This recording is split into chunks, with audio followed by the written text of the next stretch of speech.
Hey everyone, welcome back to the channel. I've got a new deck to share with you guys. It's kind of a take on the last deck, the green-white lands deck, but mixing it with kind of the old Sultai shell. So I think this might be the best deck in Standard right now. I've been liking it a lot more even than the green-white deck because I think that it adds a lot of different versatility. So let's go over the deck. So you still have the core of 2 drops that ramp you. So you have 4 Prosperous Innkeeper, 3 Tangle Florahedron, and now since we're playing Sultai, we're playing 4 Root Coil Creeper. So this is nice because it fixes you. Um, you don't. The other abilities don't really come up too much. I think really not at all. But really, it's just a 2 mana creature that can ramp you. Prosperous Innkeeper is still the best one because the treasure is hard to interact with. You know, they can't use removal. Um, then we still have some really strong 4 drops to ramp into with Chariot, and now we have Binding as another 4 drop to ramp into. And we're still playing the full 4 Ren and 7. But now, instead of, the package of the creature that gets you the lands or, some of the bigger spells, we're playing Wolf and Imrith as 2 other big 5 drops to hit. And we're still getting to play Storm the Festival because it can still hit any of our Planeswalkers. It can hit Chariot, it can Binding. But what adding blue really gives us access to is Auron's Epiphany, because ramping into this card can really just put you over the top of any of the other green decks, especially in the green-white matchup. Being able to take extra turns with your Planeswalkers in play is just usually the end of the game. And then dipping into black also gives us some really good tools like the Meathook Massacre, which really shores up kind of the aggro matchup. Some spot removal, of course. And then really where I think black gets its value, black and blue get its value, is the sideboard. So we have 3 Disdainful Strokes. This card's really good in the mirror because everything that's important to counter is 4 or greater, so it plays often as just 2 mana counterspell. I got 2 Negates, which are good in the mirror because a lot of the threats are actually non-creatures now. We got Chariots, we got Ren and 7s, we got Auron's Epiphanies.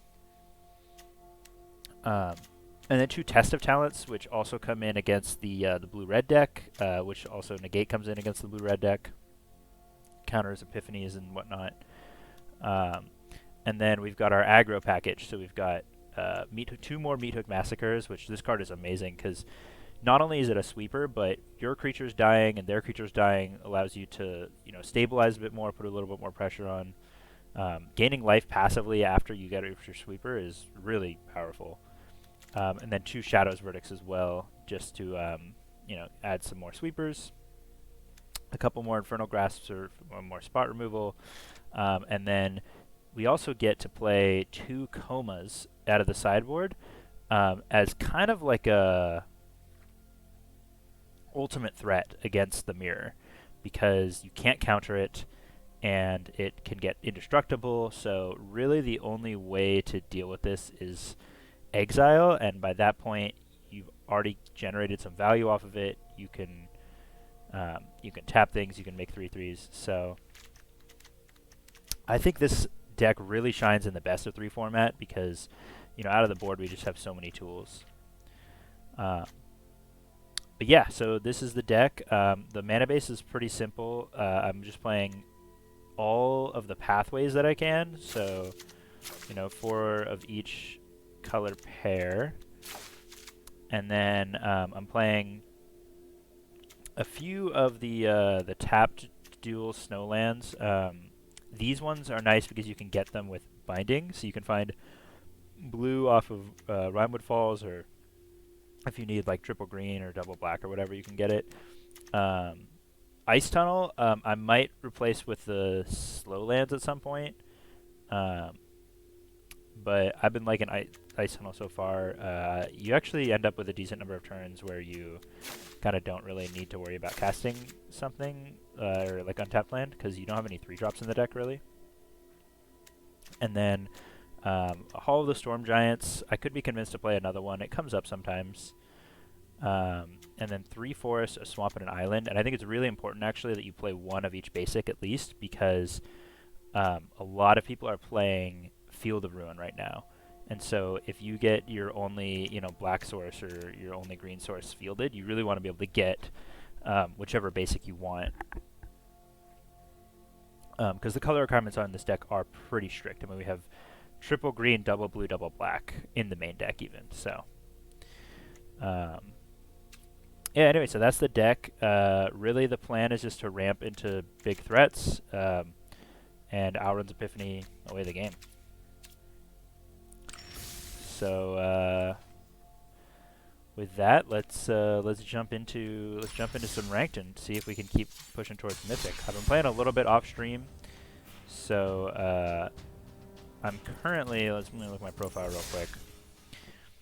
Yeah, so I'm currently essentially 1 loss below where I started or ended at last stream. I was testing a few different things, but I think we should be able to get back there pretty quick.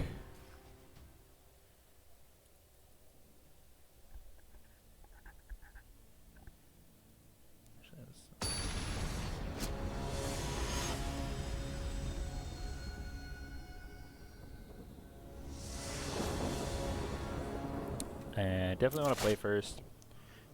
Even though we can play the control matchup pretty well, like we can be the controlling deck, you want to remember with this deck that your primary game plan is to ramp into an early threat. This hand isn't amazing because we don't have a 4-drop threat, but we can take a turn off to foretell Epiphany, and then we can cast Imrith the turn after. And what plays for blue? Because we need double blue for Auron's Epiphany and for Imrith.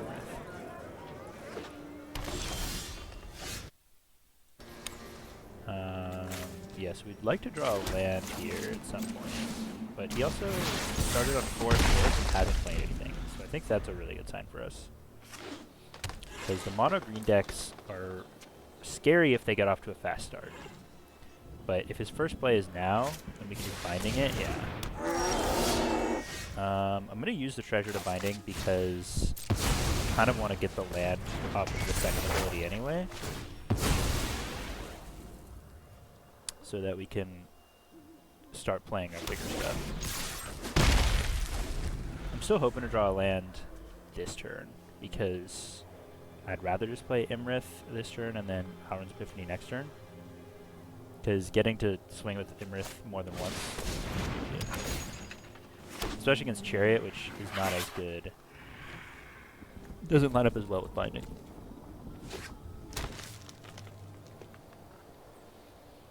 Because you kind of have to Binding the Chariot, but then they still have the 2/2/2s.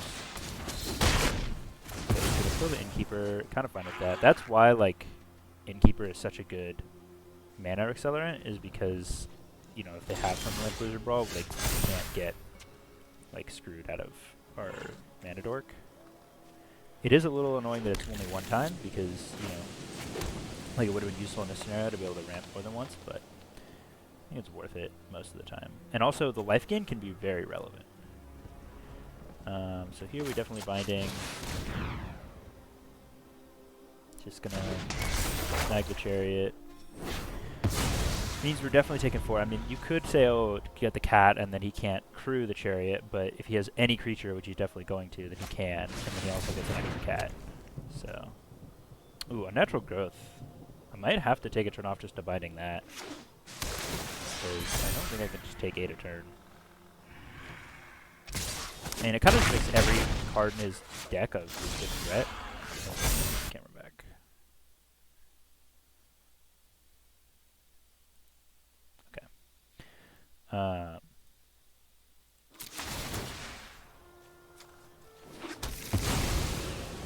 So I think we might have to do that, but I kind of want to Epiphany first. you'd usually want to Epiphany. Let's think. If we Epiphany now, then next turn we'll have 8 mana, which won't be enough to, if we draw a land, it won't be enough to Imrith and Binding. But I kind of want to Epiphany now so that we get the chunk blockers in case we need them. The 1/1 flyers are really relevant.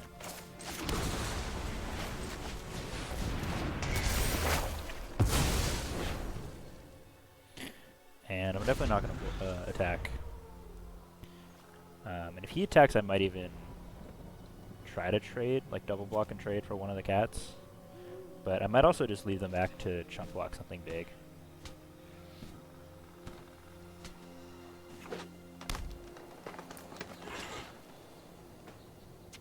If he has a couple big threats, we could be in trouble here. Imrith is definitely the slowest of our cards that we ramp into. It's fine when there's like 2 of them. Because you really need to attack with it for it to be generating value outside of the body it puts on the board. Which, the body it puts on the board is nice, don't get me wrong. But, oh, he miscounted. Yeah, so I'm not going to block because Zondu mix can get really big. Oh, that's a really nice draw. We get to play both, right? Kind of right? Oh, no, we're 1 short. That's a bit of a shame. Still gonna play.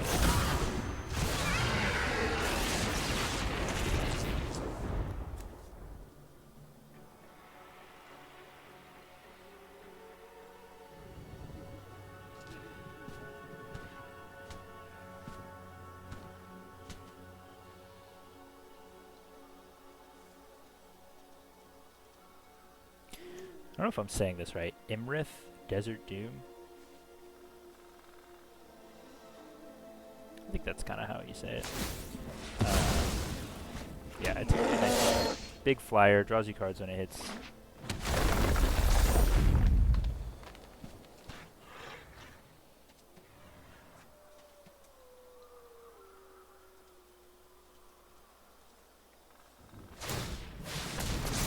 Okay, now he's making it into a 3/3, which if he swings, I'm going to chump the 5/5, eat the 3/3. And I'm going to chump one of the 2/3s as well, I think. Because I'm going to have more chump blockers next turn with Chariot coming in. I'm definitely going to swing because I want to draw.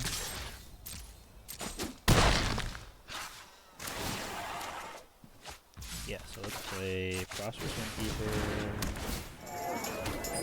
Chariot, gain some life. Hedron, just gain more life. Really important to play a Prosperous Innkeeper first there, so that you make sure you're gaining as much life as you can. I think the question now is, do we try to trade Chariot for the 4/4 trample? And I think the answer is yes.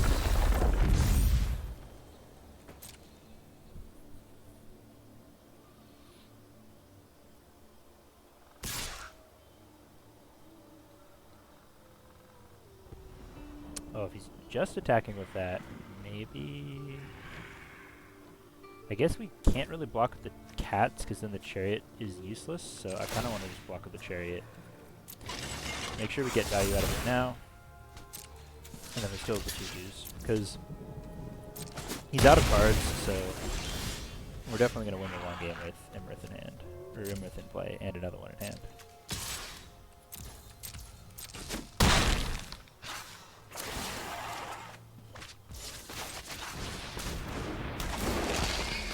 You gotta draw something eventually here.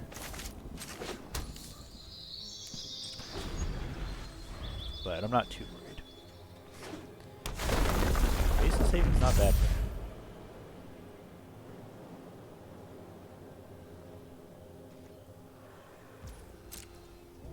See what he swings with.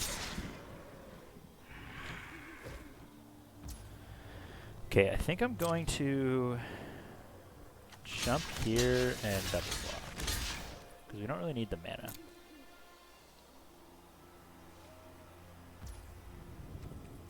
And I'd rather leave the Kazandu Mammoth alive than the Old Growth Troll, because the Troll has Trample, so if he draws another, like, Unnatural Growth or something, the Trample could become a problem much more easily than the Mammoth could. I mean, granted, this kind of gives him something to do with his mana, because he can, you know, make another Troll eventually, but he'd be able to do that eventually anyway. Okay, I'm kind of hoping to draw something off Imrith at this point. We have a lot of really good draws. We have 6 Planeswalkers, 3 Light Up the, or Storm the Festivals. Yeah, here we go. Let's play the first so that we maximize our life gain. So I think we have the mana for it anyway.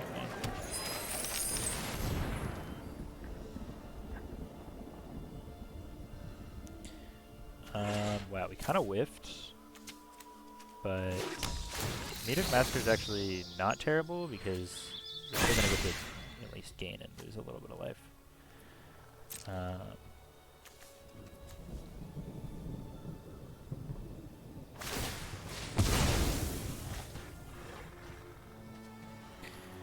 Yeah, so it is kind of nice because we're going to get to cast Storm the Festival next turn, and we could even return it with the Ruko Creeper eventually if we need to.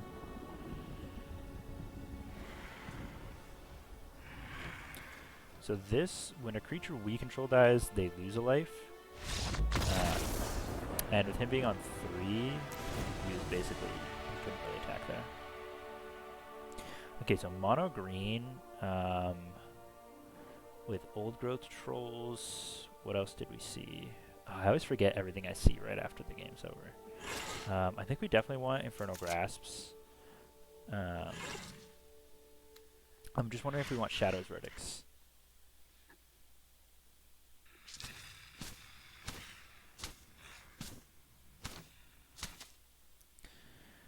I think we want Massacres more than Shadow's Verdicts. Actually, not really. His things are kind of big. Mythic Massacring is going to be kind of hard. Because, like, if he plays a 4/4 on 3, like, we're not killing it until we have 6 mana. That's kind of too much. I think I'd rather have Shadow's Verdicts. I think Imrith is not great against him. I think Storm the Festival's a little slow. I like the bindings a lot. I like the chariots. I like Lolth. I like Ren and 7. I think I might cut 1 Florahedron. Because we don't really need to ramp. We're not the aggressor in this matchup. We definitely have a better late game.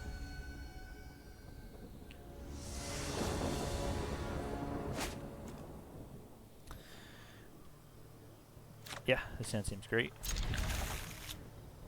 If you play something threatening early, then we can grasp, and if not, we can just Phosphorus and Keeper and Binding the turn after.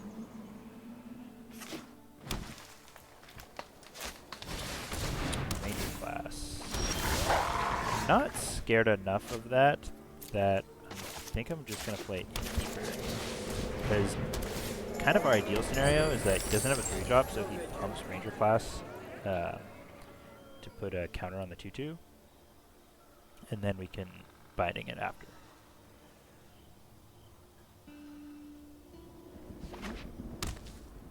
And if he has something better to do on turn 3, I'd rather just Binding that than waste an Infernal Grasp on the 2/2.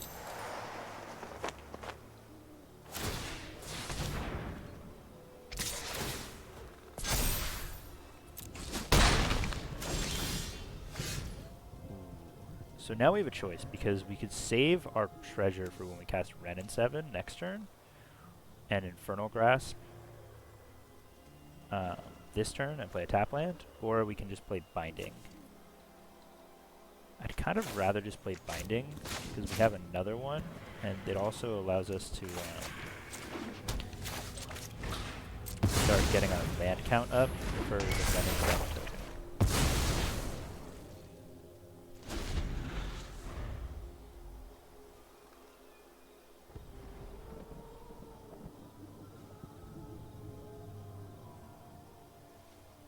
Also, this way he can't ramp into something big with Jasper Sentinel, which is not... It's not like a huge factor, but it is a factor.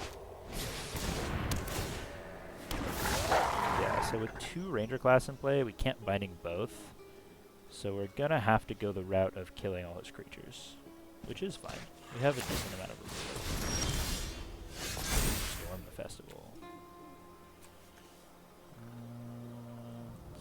Let's get the chasm.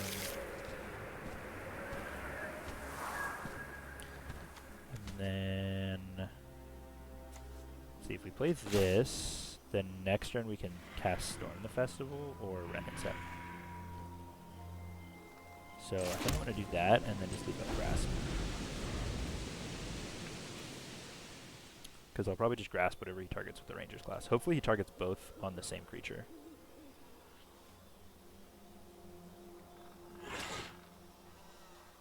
Or I mean, best case scenario he would activate Faceless Haven, although he only has 1 snow mana, so...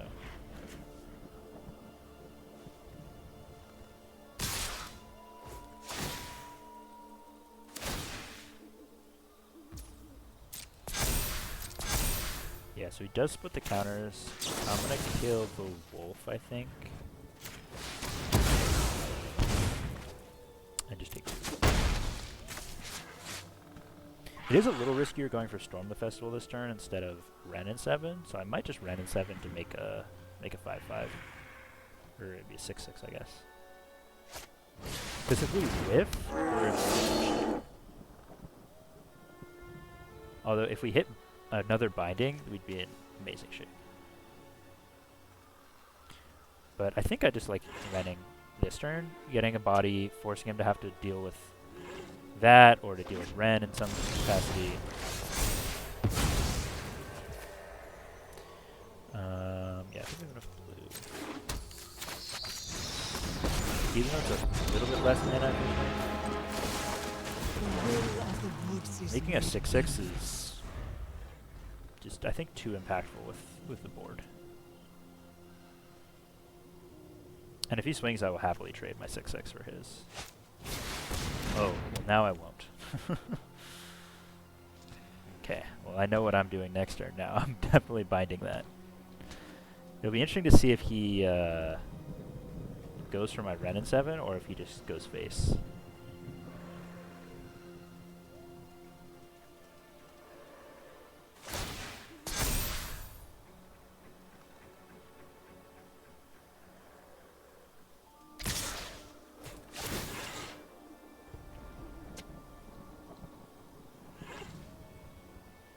He kind of has to put both counters on the Sentinel here, which is nice because it means we're still going to be able to attack the... Ooh. Not. Well, I will do this, for sure. You know, actually, now that I think about it, now that he did that, and allowed his only creature to die, I think I'm just going to Binding the Troll. But I'm going to plus... We will yeah, I still like that.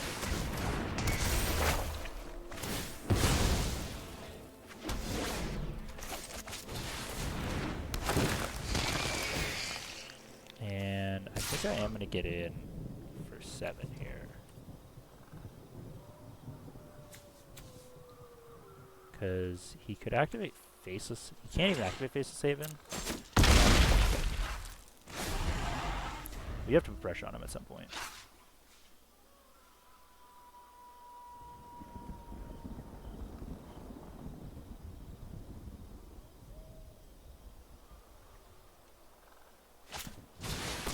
Okay, see this chariot.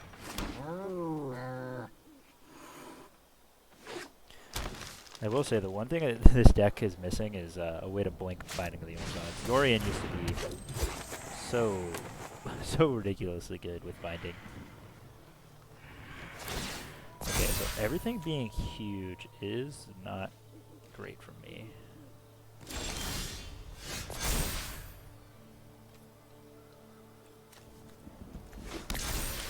So I think I'm gonna, I guess, plussing first doesn't actually change the composition of our deck at all. So I'm going to storm first, in case I feel like I need to minus. Yeah, so let's Innkeeper plus into life. Ah, you reek with And terror. then we get to make two Exquisite. 2/1s and gain 4 life. And I, the generous one.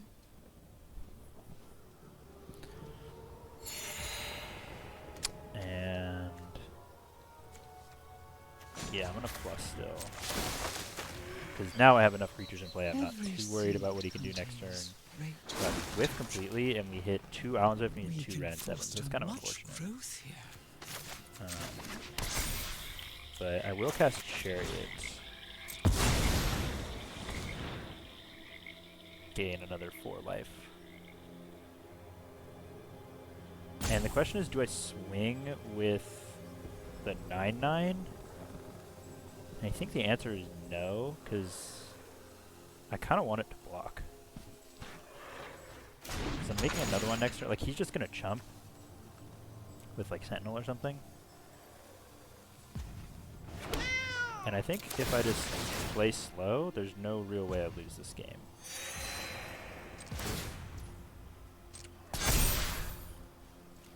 It also opens up, like, double blocks for him. I don't know, it just seems like a bad play. Like, if he wanted, he could have crewed the Chariot, blocked the Chariot Sentinel.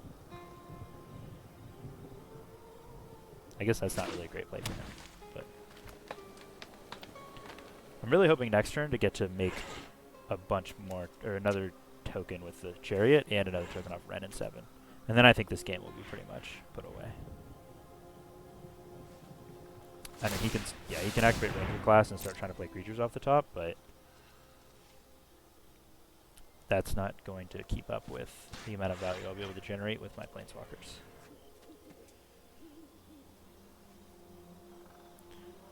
Not to mention Storm the Pestle, just get back. Yep, there we go. 1-0, baby. Back to Diamond 2.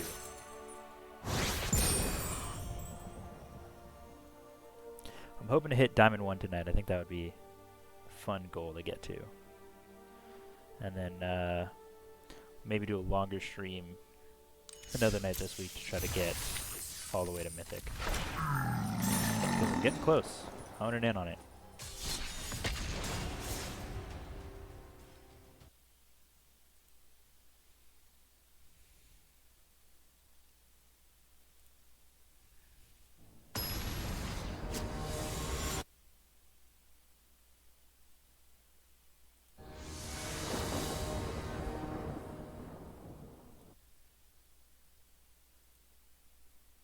Yeah, definitely play first.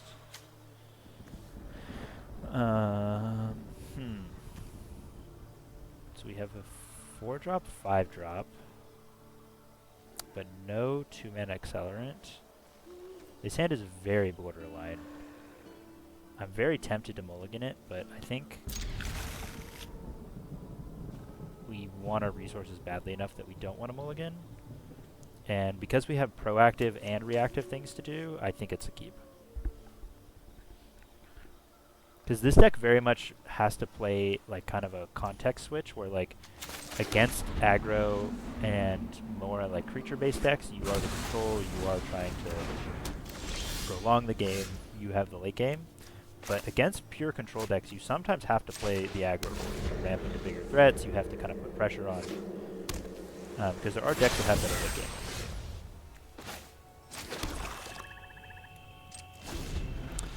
So, foretelling a card, I haven't seen a Wizards class deck yet. Honestly, I'm not too scared of this.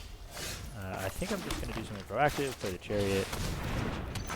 I'm thinking about what cards he could have foretold. So the obvious candidates are Auron's Epiphany and Saw It Coming. And then, like tertiary, he could have like Behold the Multiverse, yeah, as the next most common, I think, after that. But I'm not too worried about this. Because this means that likely Lolth, either Lolth isn't getting countered, or we're attacking with Chariot and making another 2/2. And either of those are really good for us. So I am going to play... Ooh, I could play Imrith.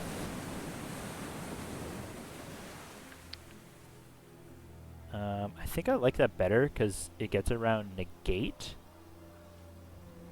It doesn't get around Disdainful Stroke. Although we do have 2 Lolths, so the first one getting countered isn't as big a deal for us. Either one of these can immediately crew the Chariot. The question is which one better. I think it's less likely as Disdainful Stroke main, so I'm going to play it.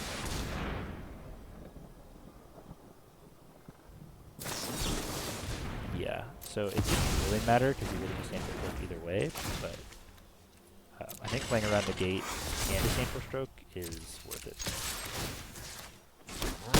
Playing around the gate and not Disdainful Stroke is the right play, because Disdainful Stroke is going to get us either way. And now our board is sufficiently scary that he has to react to it, and if not, we're just going to keep developing it. Like now, if next turn I'm going to cast Lolth, and if he doesn't counter it, I might not even minus, because we're probably going to win. So let's cast Lolth and see what he does.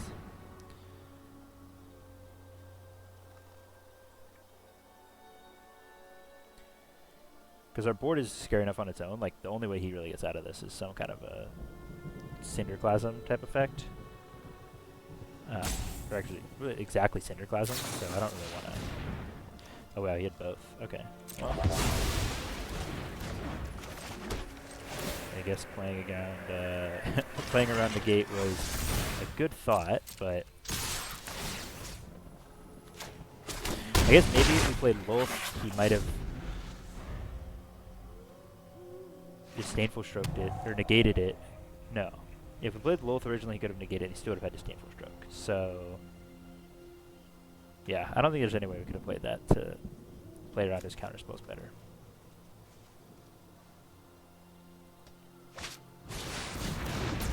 Wolfman Dragon, I think that's going to be too slow.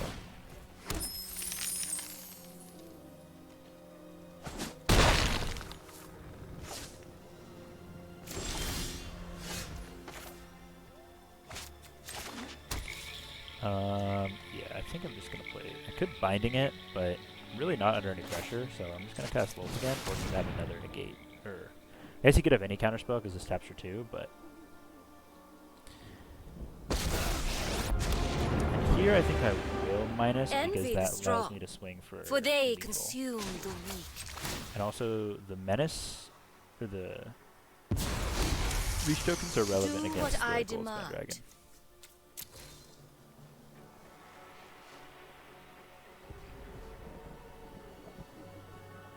If he kills the Chariot, yeah, Cinderclasm. I should have known. Yeah. Oh my god, I forgot that Wolf gets just tons of that. Do what I demand. Okay, at least we get to swing for 4 still. Maybe plussing was the better play there. I'm not sure.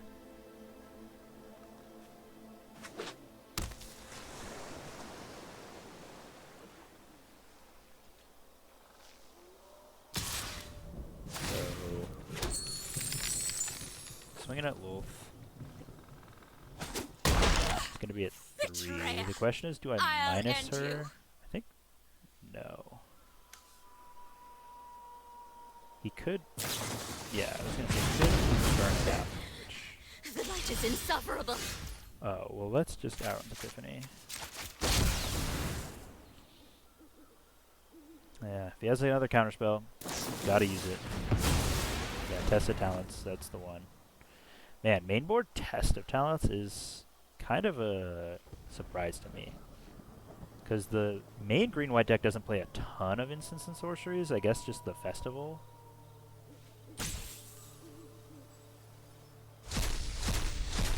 Yeah, it is a bit unfortunate. It hits some of our best draws, and then also he now gets to see what we have in hand, which is really good for him. Yeah, actually looking back, I think not plussing Lilith was a pretty big mistake. Because I called out that really the only card he used to is Cinderplasm, and then he, had exactly Cinderplasm.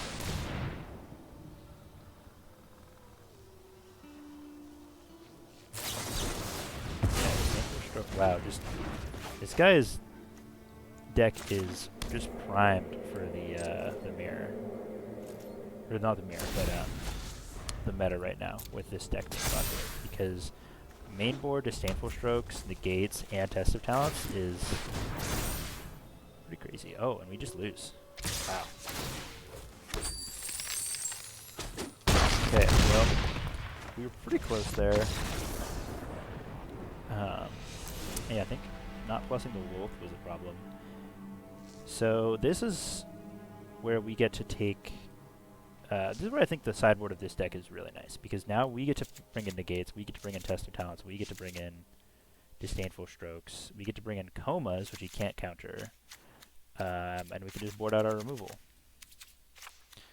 I think Binding is not great in this matchup. I think Storm the Festival is also actually really bad, because it's just a 7-mana spell that can be countered really easily. I think Coma is much better. I don't want to get too threat light, but he just doesn't have very many things we want to directly interact with, but I don't want to take out too many of my bindings. I want to cut some of my ramp, actually. I think Innkeeper is pretty bad because he doesn't really have any removal, so these kind of are better 2-drop ramp creatures. Yeah, I think I'm actually going to take out one more Innkeeper and put in one more binding. I could see switching that though, because the life gain is still relevant. I could also see taking out Florky instead of Innkeeper. So we're definitely gonna play first. Oh, it was a great hand. Turn 2 Creeper. Make sure not to play the Swamp because you need green and blue for this.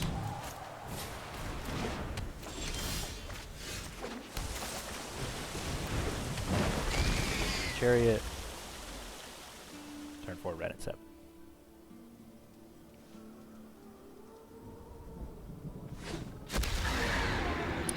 Revealing the Dragon. There's definitely an argument for Creeper plus Hotel Epiphany, but I don't think it's as good as just getting the Chariot on the battlefield. Because especially on the play, like we can really pressure his life total before we can cast like Cinderplasm.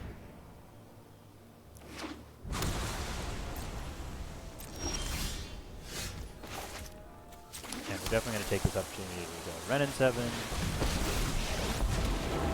Because this token doesn't even die to Cinderplasm. And also the token can be copied with Seeka's Chariot.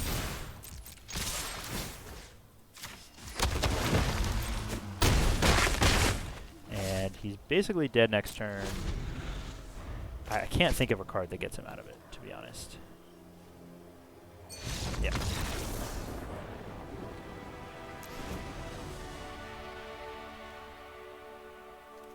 Yeah, I think I like that plan. I think I like taking the Innkeepers out. He doesn't really have spot removal for our... like, he doesn't have, like, any, like, small burn that we've seen.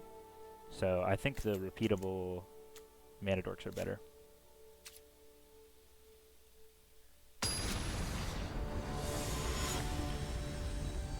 Like, really, we just don't want our Mana Dork to be able to get Portable Hold or Play with Fire or, like, any of those, like, 1-mana removal spells.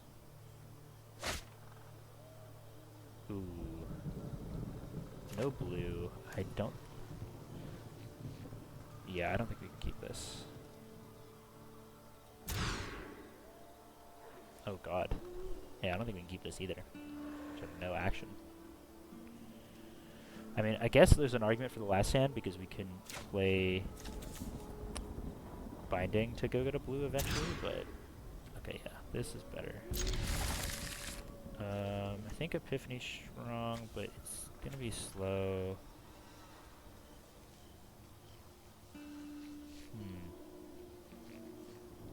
I think Creeper into Chariot is too good to pass up. Even though I think Ren and 7 is one of the better cards in the matchup. I'm not so sure about that. Mulliganing here really was rough, but I think we want to pass Creeper into Chariot. Although now that we drew Negate, we'll see.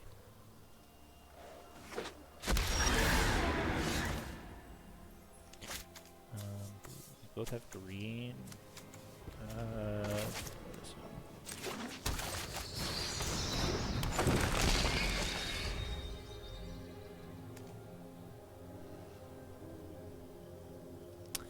Now that we have binding, I kind of want to just try to Chariot. If he doesn't leave mana up. If he leaves mana up, then I'm definitely just swinging for 2 and playing Negate. Or holding up Negate. Dragonfire, yeah, that's fine.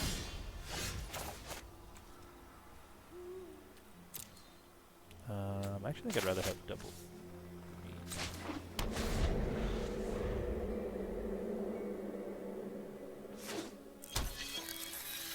Feeling a mountain. Okay, so he only has 2 cards in hand we don't know about. Now 4. Okay. I think we play Cherry here while we can't counter it. So that we have a threat that we're backing up with Negate and Binding. Because if he plays something really big this turn that we have to deal with, we can just Binding it, and if he doesn't, we'll just leave up Negate.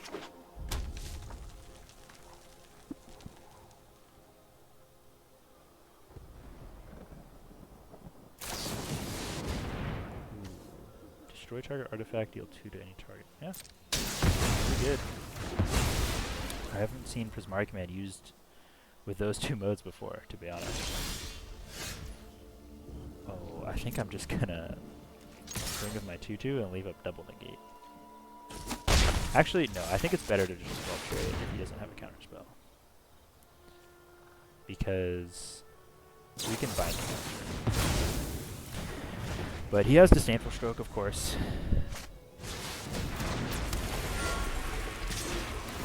Okay, hopefully he doesn't have another Negate with Disdainful Stroke, because we really need our binding to be able to kill that.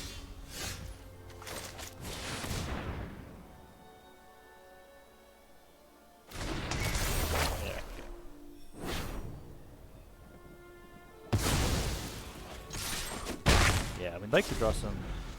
Pretty much any draw here is good. Land is fine because it lets us leave up more counter spells. Action is fine. Really, the worst thing to draw here now would be like our mana dorks, but even Tangled Florahedron we could just play as a land. So really, Root Coil Creepers are only bad draw right now. Okay, so he doesn't have anything right now, which is really good for us. And we get to go get more lands.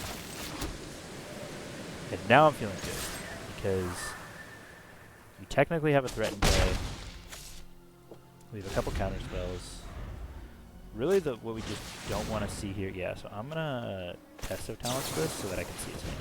Really, what we don't want to see here is another Goldspan Dragon. Like, a creature threat is the only thing we can't deal with. I'm going to negate his Test of Talents. Because taking our Test of Talents out of our deck as draws is also bad. I guess there's only 1 left in our deck, but...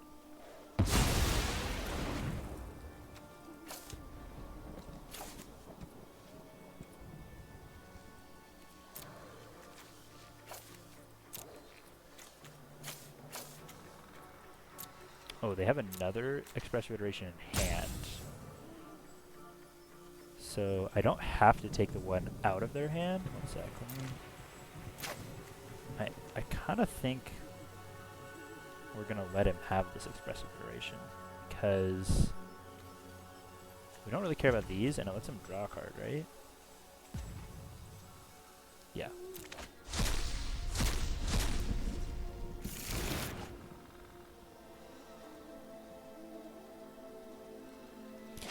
You're going us because you're taking a little while to make the decision, but I think it's a reasonable decision, because he gets to cast it right away. But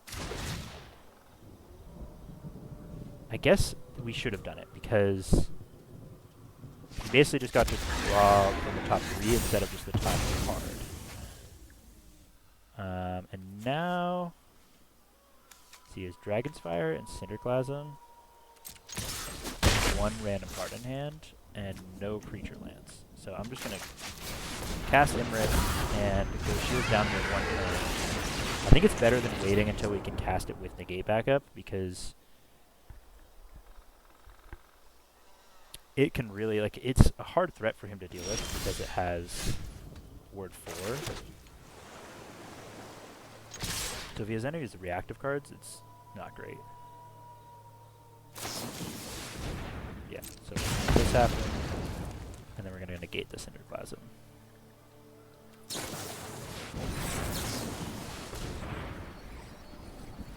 You want to let the first one happen, because if you don't, then he won't cast the second one. Oh, he has a third spell. Okay, well, both down to top deck it. He has a Wizard's class in play. Oh, and he hits some Inferno. Wow, that is a good draw. Oh, but we hit Ren in 7. Which our Ren in 7 token is going to be big enough to block his Inferno. And wise. En route to Canopy, So we're back to mighty. parity of some kind.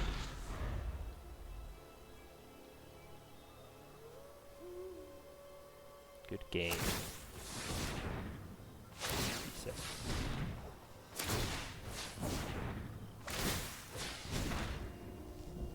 Does he not realize the Ren and 7 token has reach, or does he have another spell in hand?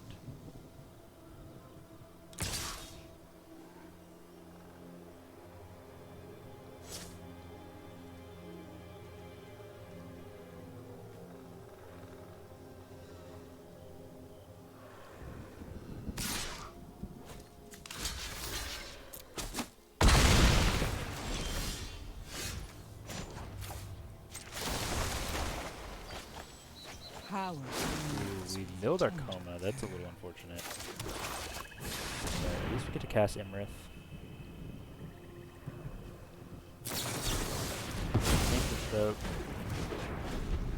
It's okay. We have a Ren and 7 in play that's better than anything he has in play right now. Does he have another dragon? I keep saying good game. I think we still plus here. We can As bad as it seems to leave ourselves shields down again, I think we can't just lose the Ren and 7 because it's our only form of advantage right now. Okay. So let's make the tree folk before The will of the got woods is made manifest. and I'm gonna plus Lolf. Or zero her and draw cards. Yeah, makes sense. Let's see. Let's put that for green, I guess.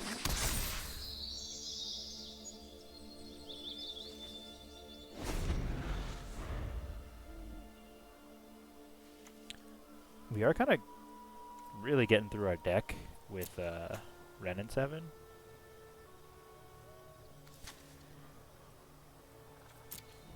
We might have to keep an eye on that. We don't want to run out of things to do.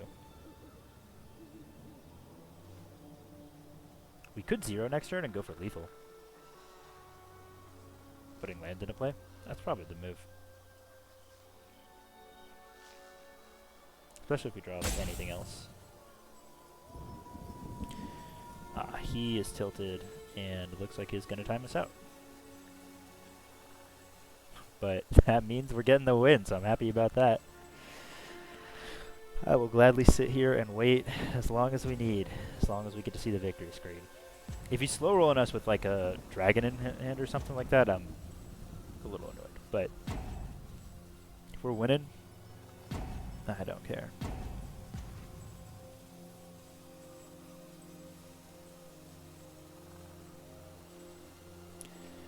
Yeah, I mean, I don't know if I love Cinderclasm in his deck. I guess it's pretty good against Chariot and my Dorks, but I kind of don't really care about those as much as I care about like the... I guess it's pretty good against Wolf too. So I can see it. I don't think Dragon's Fire is good. It doesn't kill anything like relevant really.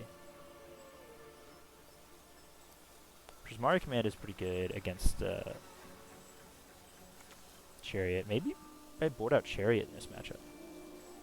Because Cinderclasm's just really good against it. And if we can blank Cinderclasm, like if he's just using this to like kill one or two of my mana dorks, like I'm A-okay with that.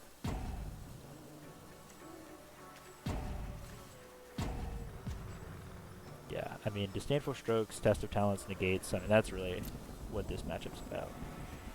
And that's one of the really nice things about Splashing Blue, is like we just get access to all of the counter magic we need for the blue matchups, and we still have a really powerful, if not the most powerful, top end of our curve of what you can be doing in Standard right now.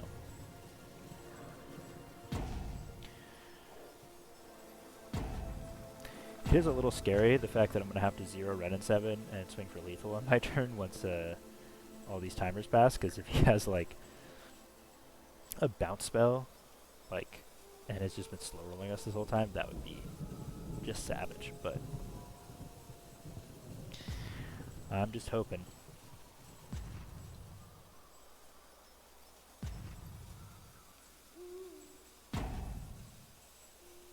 He never even upped his wizard class. It's kind of surprising. Hey, and there's the win.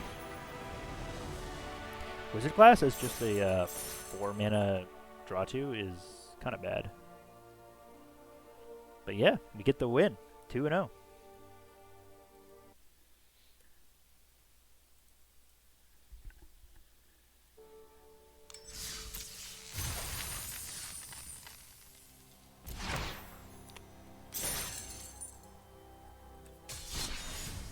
Okay. Let's keep it going.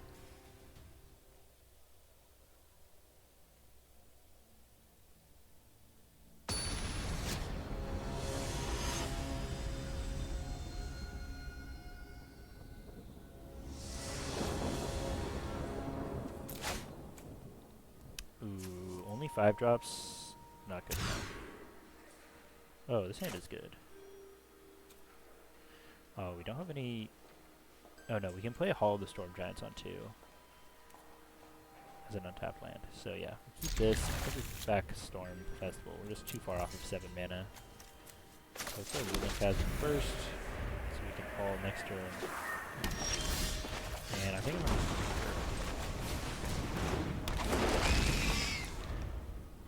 especially against Snow-Covered Forest, I'm not really too worried about what he can do to remove it. And yeah, like for example, we need to trade with Ranger class. We can trade with Ranger class. I don't think I will, but because I want to cast Emerald next turn, but good.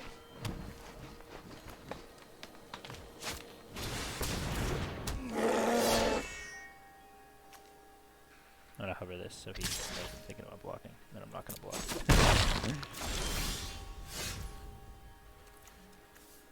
Gotta play the little mind games when you can, right?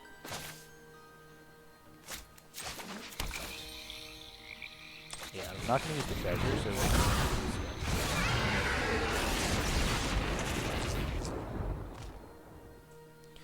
now he has to activate Ranger class just so he can attack with even one creature. Hey, thanks for the follow, King Darkside. How you doing?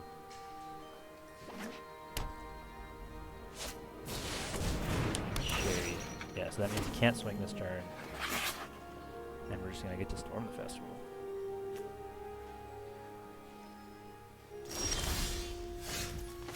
So plays for green. I think I'm actually going to use my treasure. Because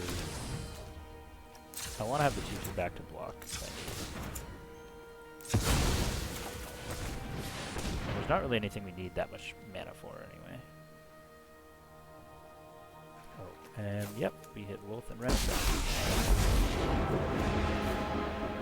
Are you enraptured by And my Mono Green doesn't really have any sweepers we're worried about, do you? so The entire forest is in we can just go ahead and minus the Wolf.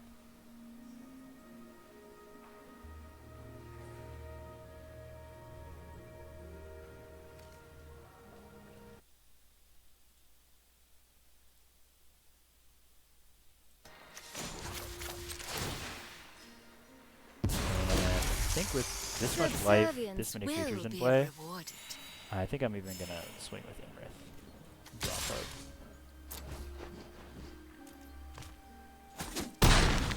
Because we don't really mind our creatures dying if we have to chump block, because we get our counters on both that way.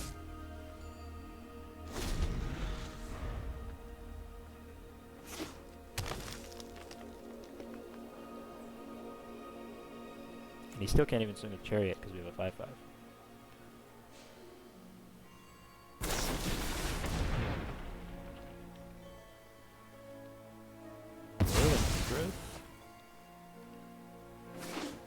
Why would you be playing this?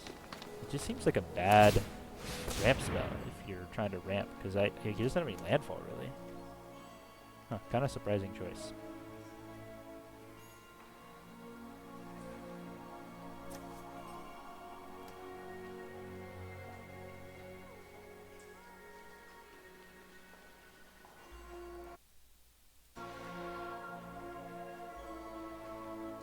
But yeah, I mean, he doesn't really have good attacks here.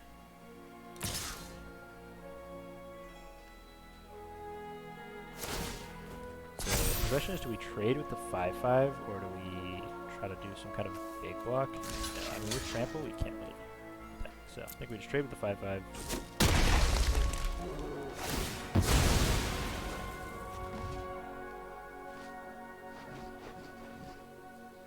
And we just My down. will cannot be denied.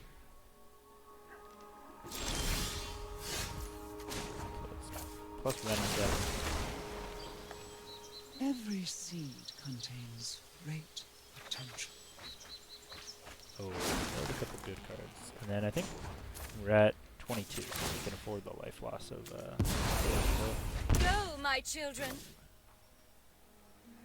Then I'm gonna swing with the Imrith before deciding what to do. And I don't think it's worth swinging with any of the other creatures, because the clock is probably going to be about the same. And if it's not, you can just like jump one of these guys, block one of these guys. Okay, yeah, so let's floor Hedron. We have an Innkeeper. So that we gain the most amount of life. And then let's floor Hedron. Cast creature.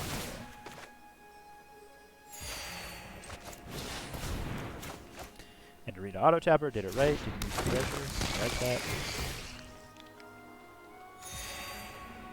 And we still have a land drop for the turn, so I guess let's play tap.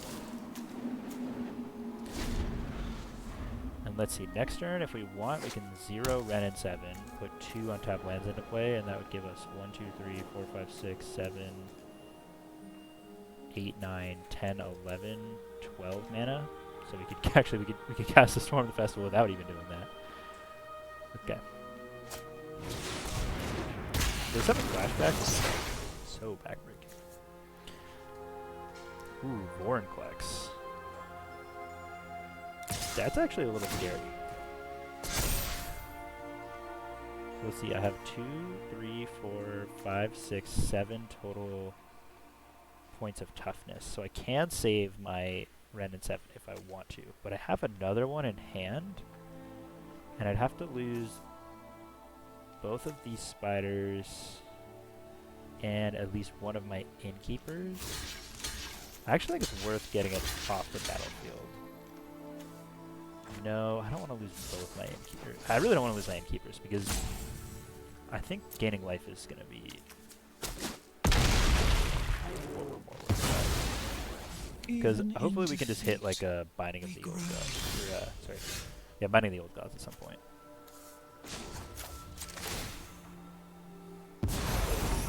My words are for ambitious minds. Yeah, so let's just go in the festival now. Ooh, maybe shouldn't have tapped my creeper on the treasure. Yeah, Binding of the Old Gods. Big two. Not much. What? Did these not trigger? Hello? Oh, they don't get counters on them because of Vorinclex. right. Wow, I forgot about that. Okay, well, that's actually really funny. I forgot about that interaction.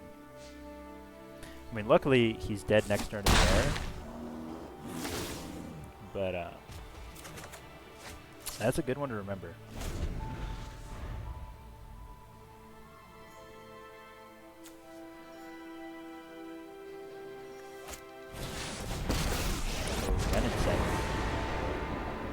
Wow, and he can holding it is not what he was interested in doing. Yeah, I definitely should have blocked Vornflex last turn. I forgot about how relevant his other abilities are. It's good to know.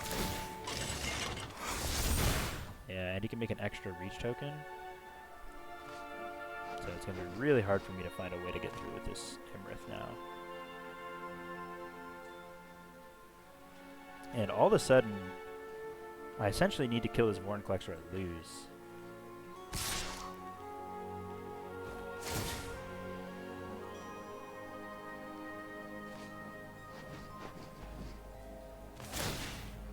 As soon as I do, though, I think I get both of my Binding of the Old Gods triggers.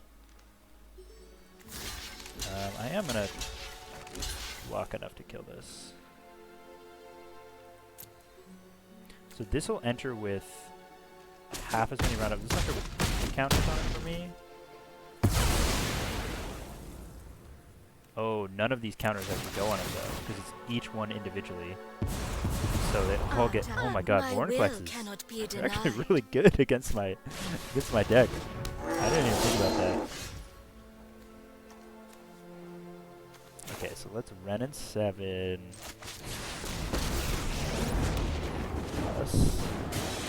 Because we need to get up to 3, so we can make another big creature. Yeah, actually, Outrun's Epiphany would be one of our better draws here. Kind of always the case. And then I'm going to use the... because I want to have the most power tough in play as I can. Oh, I should have zeroed earlier. That was good. My children will take care of you. But yeah, now we're essentially just waiting around until we can either go wider than him or kill the Vornflex. I have one main tech spot removal spell that can deal with him. And other than that, I don't know what I can do about the Vornflex, actually. And we can't even, we can't even +1 on Ren and 7 because he doesn't get the counter. Prepare for war.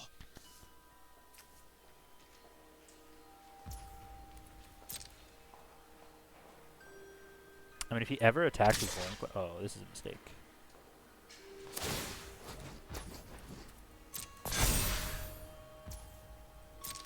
I will block with everything except for Inhibitor. That should be enough. If he has a... Yeah, if he has some kind of pump spell, we're a little bit toast, but as soon as he allows us to die, all of our board just gets so much better. We get to kill his Ren and 7, one of his tokens immediately off of the bindings. We get to play another binding. We can actually start plussing our stuff. Yeah, I think he shouldn't have swum with that. I think he should have started with 7/7 if anything. Yeah, our Wolf actually gets her counters now. Again, I will get what I want. And I'm pretty sure if I understand how this works, we should get our binding triggers.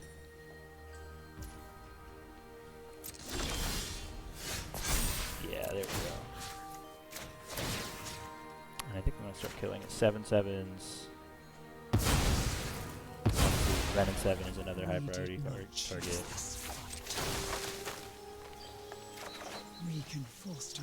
We do want to slow down a little bit on plussing with Ren and 7 because... Okay, so like how many Outrun's Epiphanies do we have left in our deck? 1. So I think it's... We actually just want to start making creatures. I will cull the weak. Do we have any... we have one Imrith left in our deck too. Okay.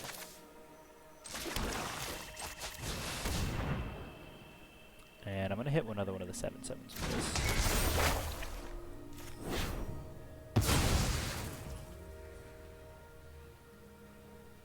And the question is, do we cast another Ren in 7? I think we don't, because I think we can just let this one die if we need to.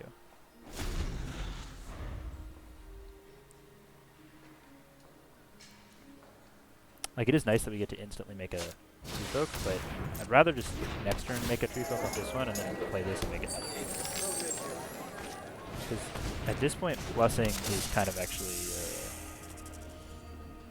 detrimental to the cause, because we could deck ourselves and lose before we find a way to kill him.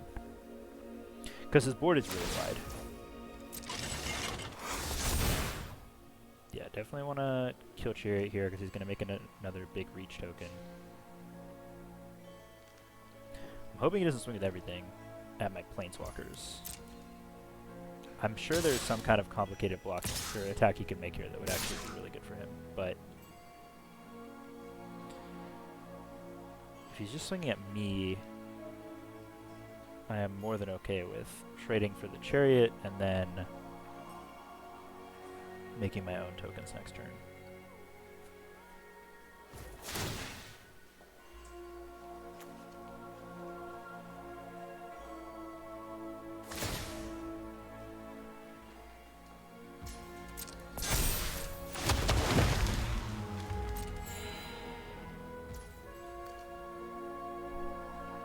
Do we crew our Chariot? No. But we definitely trade for the Chariot. A little unfortunate that we have to lose all our tokens, but... And we're at so much life, I actually don't even care about jumping the 7/7.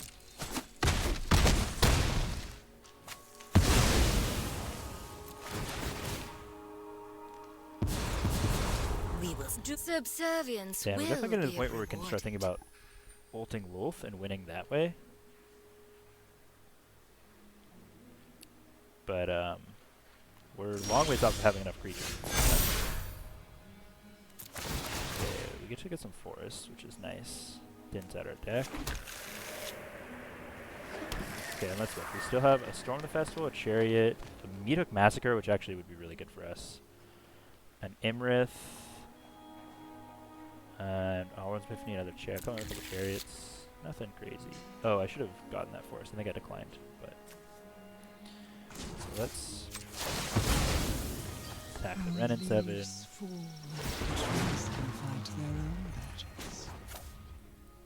draw more. I want to try to hit the Meathook Massacre. I'll tell you a secret. Yeah, so this is good for us.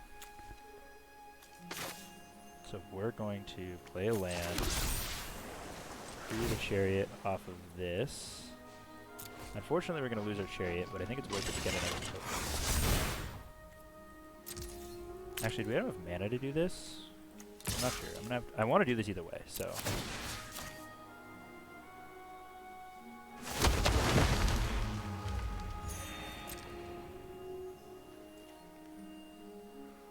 Oh, if he blocks, actually, then we definitely have enough mana, because now we only need to get minus. I guess we want to kill this one. Aren't I generous? Ooh, actually, we could have just won there, I think. Because we could have ulted Wolf off of Miho. Oh, no, we drew Miho. So, okay, let's see. How much mana do we have? We have 1, 2, 3, 4, 5, 6, 7, 8, 9, 10. So we can do this for 8, and we only need to do it for 7. Perfect.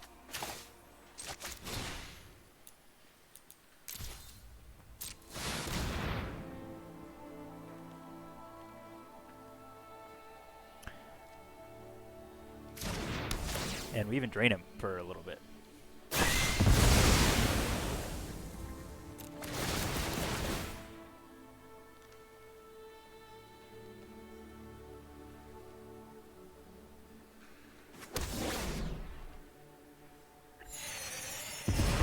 Go to 30. A gift in exchange for Now loyalty. that was a sweet play. Oh man. I mean, That many triggers on the stack is just so satisfying.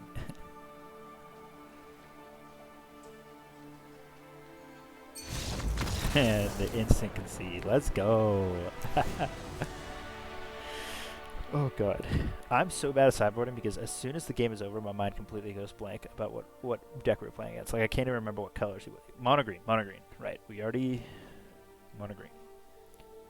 So we saw Ranger's Class, we saw Old Growth Troll. I like Shadow's Verdict because it interacts with the troll nicely. It doesn't let him get the thing. Massacre was clearly really good. I think I'm even going to bring in Infernal Grasps. I think Storm the Festival is too slow. And I think Epiphany? No, Epiphany's good. Maybe we don't need the Grasps. I don't know if we can afford the life. And it's not good against Troll. I guess it's not bad against Troll. I really like the bindings. Maybe Imrith is a little too slow. How are we winning the game, though? Just off our Planeswalkers?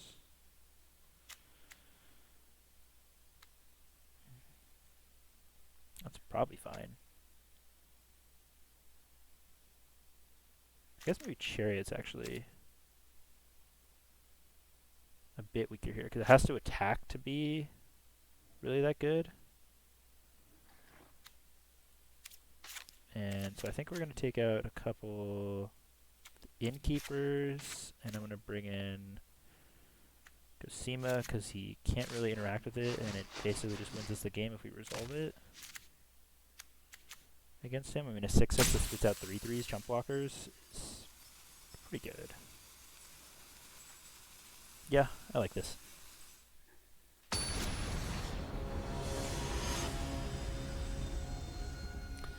Yeah, you know, it's funny. The first week of the standard format, I really was enjoying how wide variety of decks there were. But I think as soon as... Oh, wow, no lands. Okay. But I think as soon as this shell was figured out, the green-white variant first and then this one, I've started to realize that this format is going to get stale very quickly. Yeah, that's a good hand. I think I'm going to put back Epiphany just because it's slow.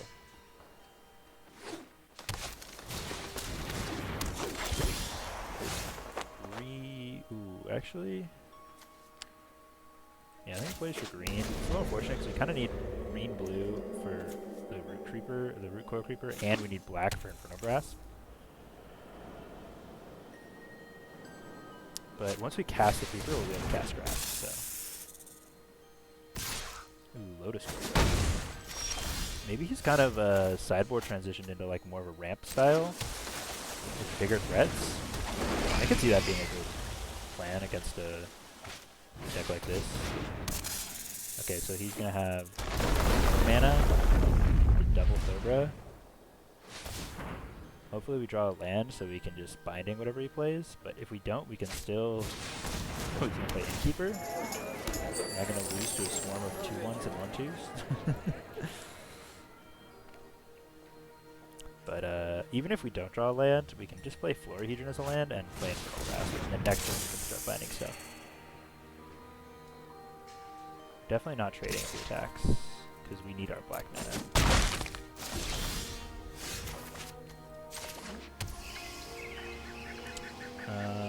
I think I like Grasp better than Innkeeper. Although I guess Innkeeper does hold things off and gives us a guaranteed 4 mana next turn. And there's nothing we really need to grasp right away. And I don't mind trading the Innkeeper. And we can still grasp if we absolutely need to.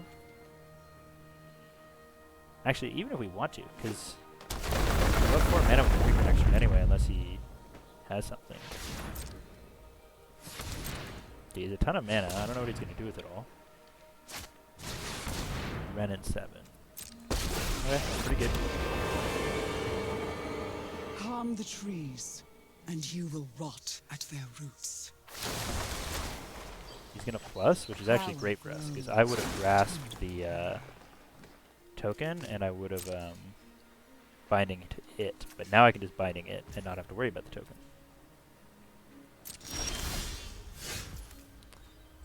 And I think I am going to binding off of the... I'm not in immediate danger, and I'd like to be able to Shadow's Verdict if I ever draw another land. Just wipe his board.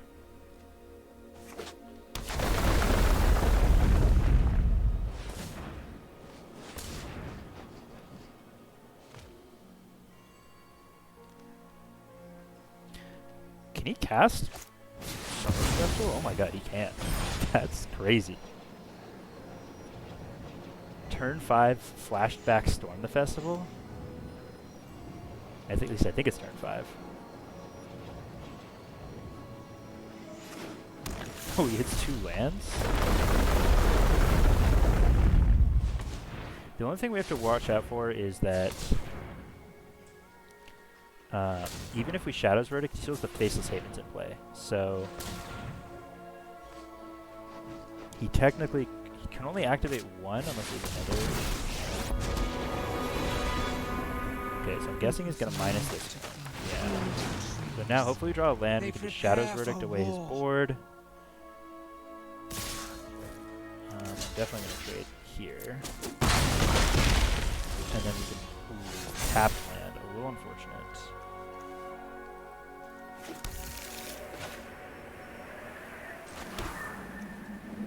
Okay, I'm going to use the token now because we have 5 lands on here anyway.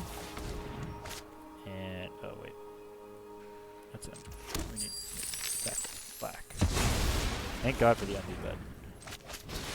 Kill the Ren in 7. We know we're going to do this eventually. And then I'm going to leave back the Creeper to chunk the 7/7 and hopefully Shadow's Verdict next turn.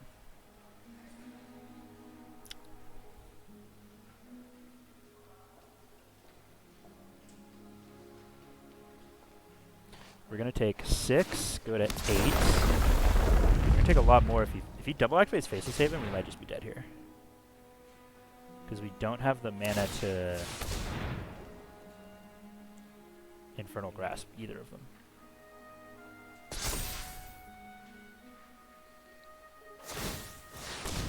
Yeah, we take 8, 9, 10, 11, 12, 13, 14. Oh my god, we take exactly lethal.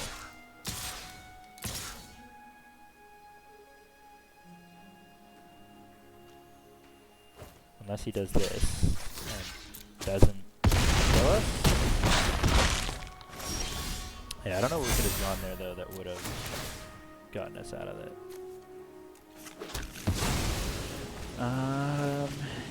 Yeah, so let's go out on our own terms. And let's go to game 3. So yeah, I really like the Shadow's Verdicts here if we can actually hit our land drops. Which means I think taking out the Innkeepers is a good idea.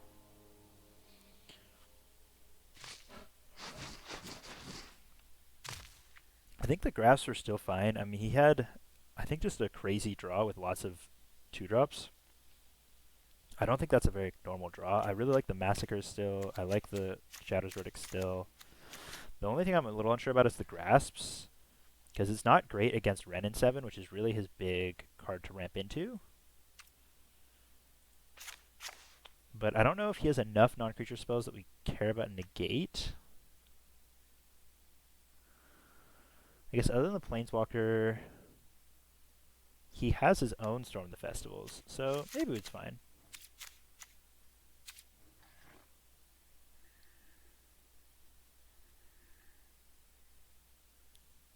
I don't know. I'm not sure how I feel about this. I don't know if negate is good enough with just 8 targets if he's running 4 Storm Festivals and 4 Ren and 7s. But Infernal Grasp just feels like it's 2 for 1ing ourselves too much. Maybe Chariot to kind of gum up the board a little bit, although it's pretty bad with our own Shadow's Verdicts and Meathook Massacres. Let me bring in 1 Imrith. Take out 1 negate and leave in 1 Grasp. Kind of a balance. Not going too hard on any angle because he does have a variety of types of threats. Yeah, I'll play first. No blue, huh? You can't cast Creeper off no blue, so yeah, gotta mulligan this. Okay, I'll keep this. Probably gonna bin the Epiphany, actually.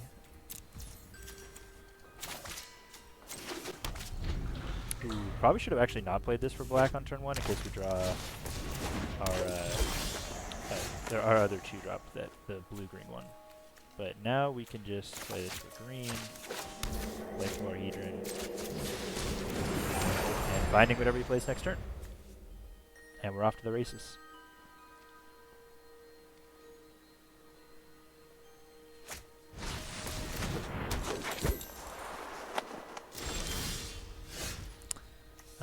Okay, he's playing a Jasper Sentinel and nothing else. So I actually think what I'm going to do is I'm going to play Creeper and draft one of the Sentinels. Because now, since he missed a land drop, this cuts him off for mana, so he can't cast a 2-drop that accelerates him next turn. Okay, he hits his land drop, which is fine. But he just plays Innkeeper, and we still have the bindings to kind of deal with whatever threat he actually plays. Oh yeah, and then I think we can just... Ooh, if we Ren and 7 and minus, and he swings with everything, we lose the Ren and 7, but we don't lose the token, and that means he's not tapping Jasper Sentinel for mana. Those who harm Ooh, I the could forest plus. destroy the Yeah, I gifts kinda like nature plus. grows. Oh, miss on land. That's brutal, because we wanted to hit a land drop that turn, because we hadn't hit a land yet. Okay, Lotus Cobra. What do we know? We didn't hit any of our sweepers, so that's good.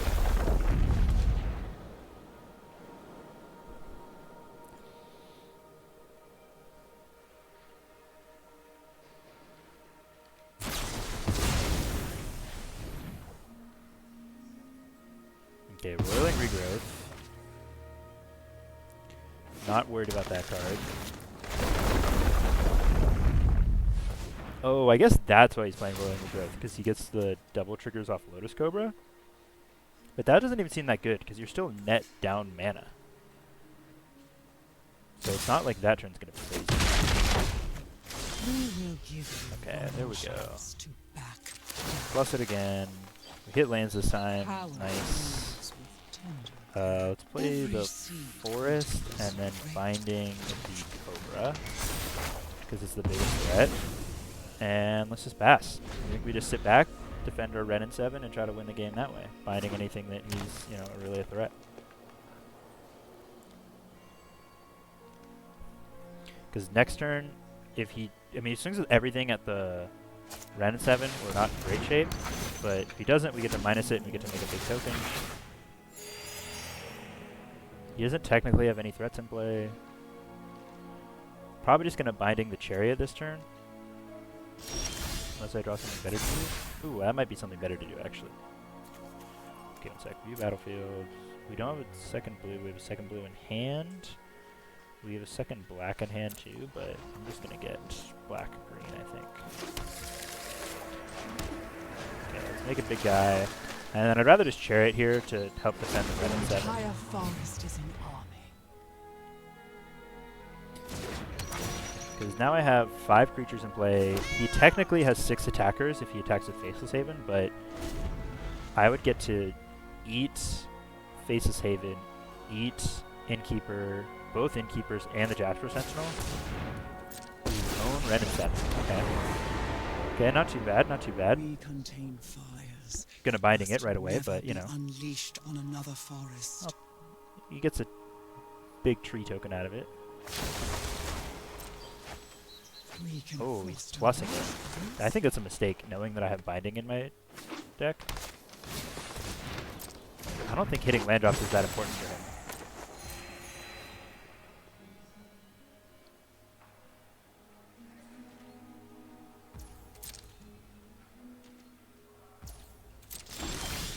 Especially because now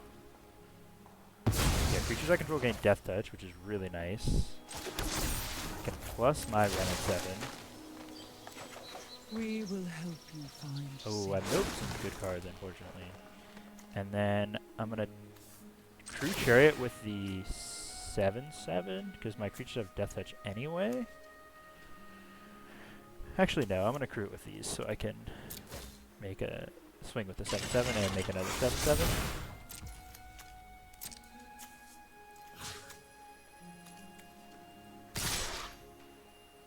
And at this point, I don't really care about the mana. So I'm going to swing with my tokens.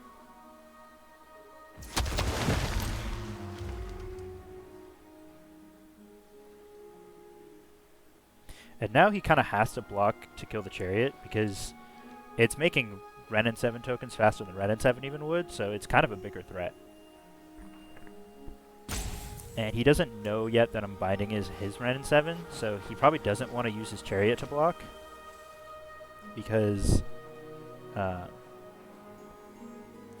he wants to make a copy of his Ren and 7 token, but I'm just going to kill Ren and 7 next turn. So.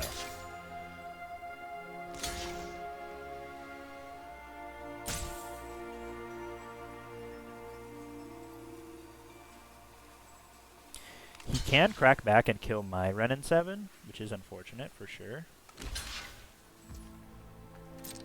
But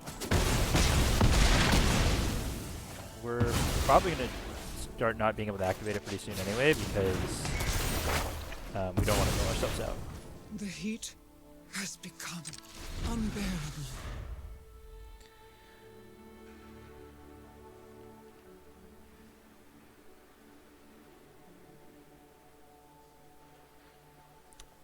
And even if he does, yeah, that's the game. Let's go. That's 3-0, I think. Okay, we're 1 win away from Diamond 1. Let's try to get it.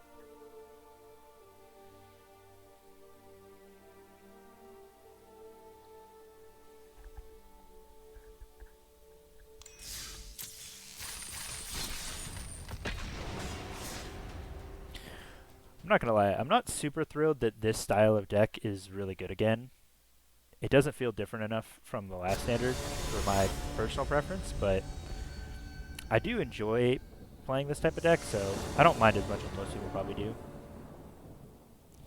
I was having fun brewing with like, ooh, now this is a tough one. We don't have anything to ramp into, except for really expensive spells. So we have to kind of hit something. I think we can't keep this. Yeah, I like this better. The Backstorm the Festival.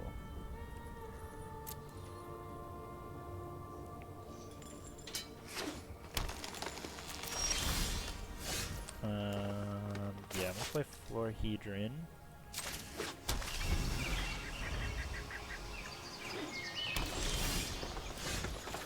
And Black-Green didn't play anything. I'm gonna play Innkeeper, so that way, if he has a removal spell up, we can still cast our Chariot. Wow, a lot of Snow-Covered Forests and Tunnels. Briarbridge Tracker? Not worried about that. Ooh, do we just binding it? No, I think Chariot's better.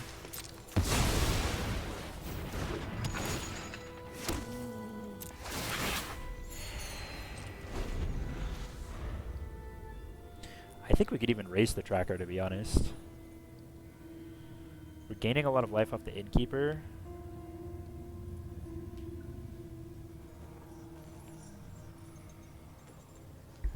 Briarbridge Tracker is a really efficient threat.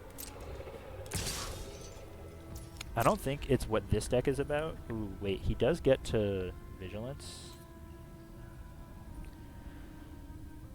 If we block here and here, then we can still crew Chariot with the Creeper, but I think we just want to grasp it next turn. Or maybe bind it. Oh, he has his own Chariot. Okay.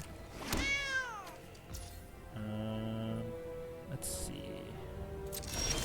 How do we want to do this? So we're definitely playing this for black. I think we play the creeper.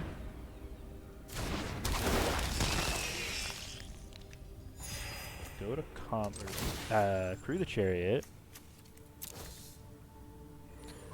And if he tries to crew the chariot, I'm going to grasp it. And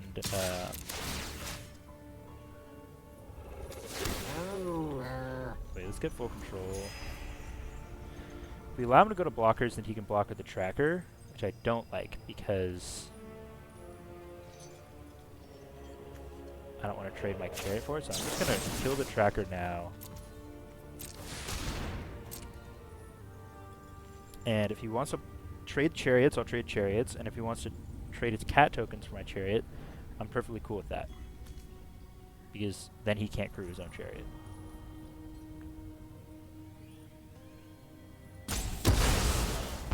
And if he doesn't block, I'm also alright with that, because right now I'm winning the race on board and I have more board presence. So the worst thing that could happen now is he could play Ren and 7, make a token, crew the chariot with the token, make a second token. That would be far and away the worst thing that could happen. But bar that, he's in pretty rough shape. Yeah, even this, I think we're fine. So now we know he doesn't run a 7 in hand, because if he did, he would play that. So I think we can just binding the mammoth and start swinging.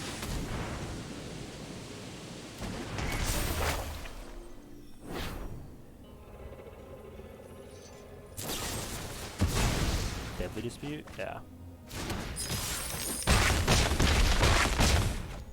But we do need to start drawing something here.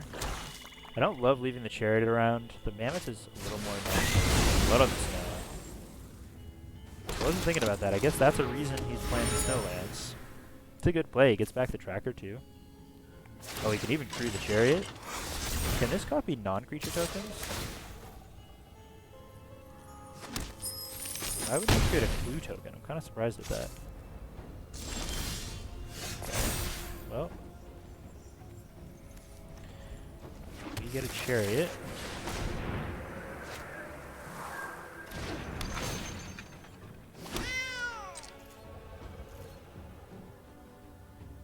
Okay.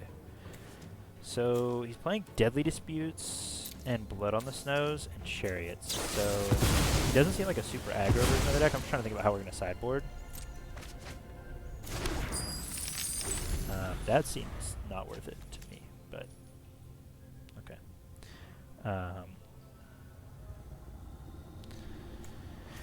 It seems like we actually kind of want not really spot removal, but like negates. Oh, Vorinclex.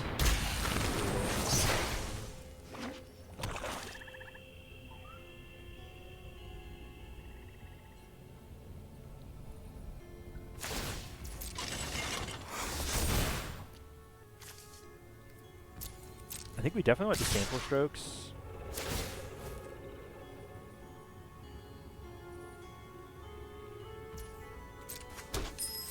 And I think the only way we're winning this game is if we draw something off the top. So I'm going to block and figure that I can crew my chariot. Because we don't draw anything off the top. Ooh. Mythic Massacre. We can only do it for 4. So I think we play the creeper. And pass. And hope he only swings with Vorinclex next turn. And then if he only swings with Vorinclex, we could have enough mana to kill everything. But I don't think that's likely. I think he's probably going to swing with both. I'm going to be forced to chump the tracker. In which case, the only card that could get me more time... Actually, I don't know. I think there's nothing I can try to get out of this at this point. Ina... Chariot... Okay.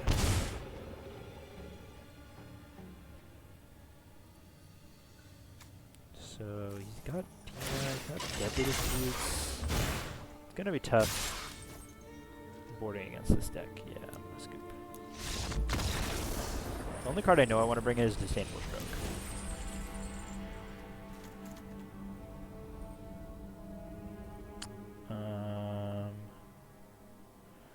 This lives through Blood on the Snow, so I kind of like it as a threat.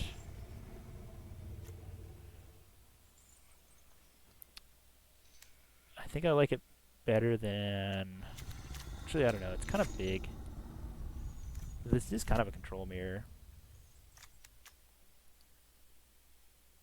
I don't think ramping is going to be as much what this game's about. And so I think I'm going to side out a couple innkeepers.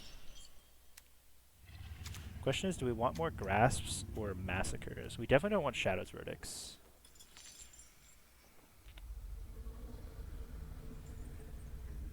I think we wouldn't mind another grasp for Vorinclex, because binding doesn't kill Vorinclex.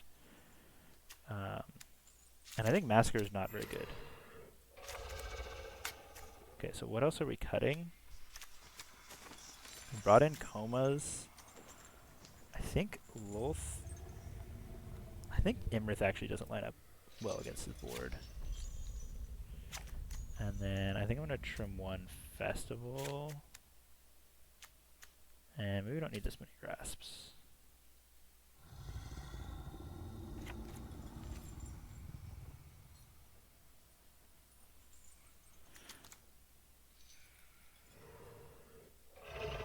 Yeah, maybe we trim one more Festival actually.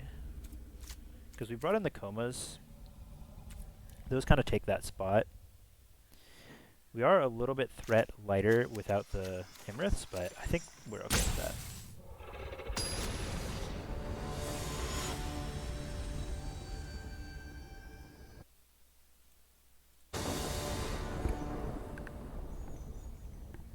Definitely playing first.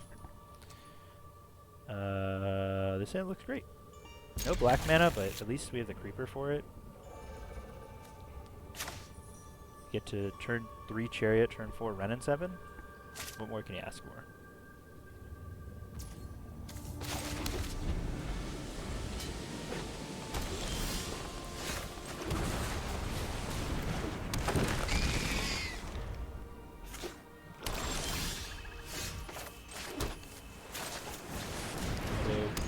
Need to put it on tap land if we want to run it. Although I don't know how much more I want to commit to the board when he has a lot of scary cards he could have.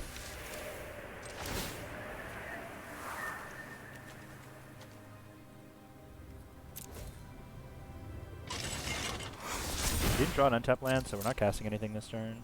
Soul Shatter. Okay. Fine with that.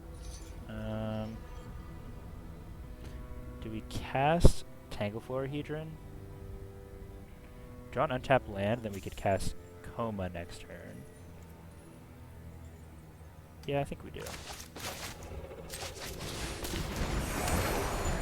Because if we get to resolve Coma next turn, then this game's pretty much over. So we're basically putting him to the test of, like, do you have something here?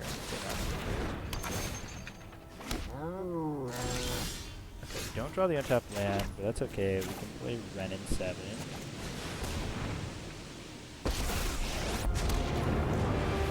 I could have both and 0 to draw, so I'm not committing to the board as much, but... Okay, and then am I swinging with anything? I think maybe just a cat token. Oh, he can True Chariot. That is a dumb move by me. Hopefully he doesn't see it. I think he sees it now, though. Oh, he's not gonna see it. Please, please, please, please. Oh, he didn't crew it in time. It was too late because he went to blockers. Oh, that's nice. Yeah, I just wasn't thinking there. I shouldn't have swung with anything. That worked out really well because now he can't crew his own chariot. Although he could play a second one.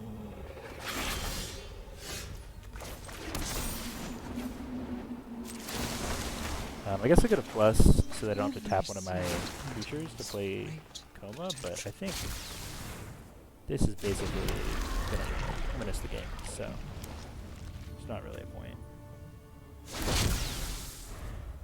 He has to have removal spell right now. Instant speed. Yeah, so he's gonna sack his chariot just to find one. And he doesn't have it. Because now we can sacrifice to make this indestructible. And I don't think he has any exile. The only thing that could kill this now is Mythic Massacre for 6, which he's pretty far from. I guess there's only 2 lands from it, but that's decent far. So Scoot Swarm. Well, Scoot Swarm's pretty good. We're gonna have to really start attacking quickly now.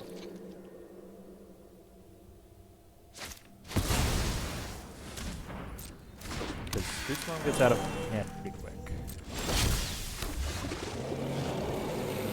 Okay, so let's, I guess, play this for black. It's plus. We will help you find safe ground. We can foster Let's much swing with growth all of these. I guess we could have swung with the 2/2 as well.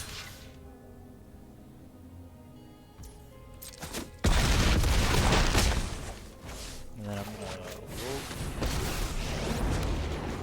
And in a weird way, I think my plan is to go wider than Scoot Swarm. If it can be done, because we're so much wider than him already that we might be able to just run him out of chump blockers before his Scoot Swarms are big enough to impact us. Because he's not playing a lot of, like, I guess he is playing that card that lets him sacrifice a land to get 2 lands. That would be like a really rough card for us right now. But other than that, he can only really play 1 land a turn. And we would just Disdainful Stroke for anything too scary if that's like big. Yeah.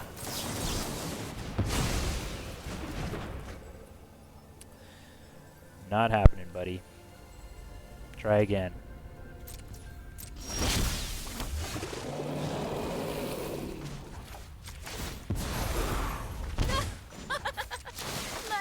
trees can fight their own battles. And now I'm just going to start swinging with everything, I think.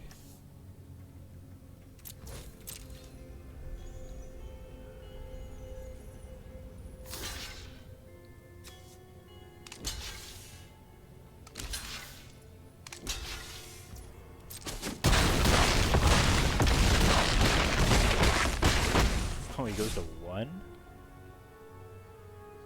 Yeah, I don't think there's any reason to play Chariot. I can't imagine any scenario in which playing Chariot is the difference between winning and losing. So. Cool. We get the win, and I think... Oh no, now it's 1-1. We got game 3 coming up. I thought we got the dub. Oh, okay, we know a little bit more about his sideboard plan, his Scoot Swarm, so I kind of like Massacres more than Grasps.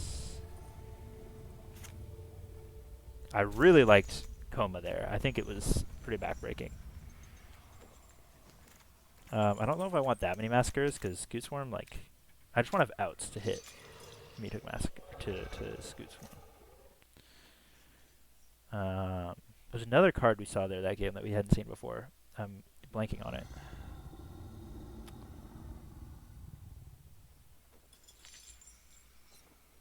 Huh, I don't remember. But... maybe Binding's not that good in this matchup. I mean, what does it hit? Like his 4/3 that already made a clue? Yeah, I think I'd rather not even have Binding. In a weird way. And I think I'll bring in another... like Imrith? Or maybe a Storm? Give us that top end. Yeah, I think I like this. Let's see.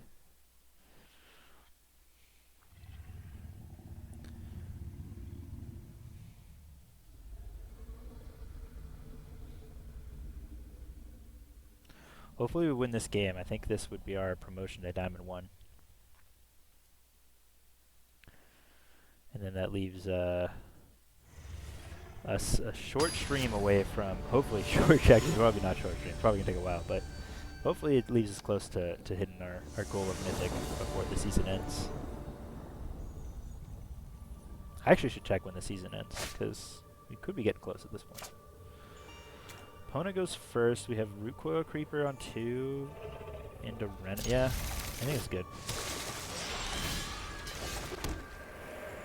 Obviously, we need to draw lands, and we don't have a 4-drop to ramp into, but we have a Grasp to deal with an early threat. And one land at least.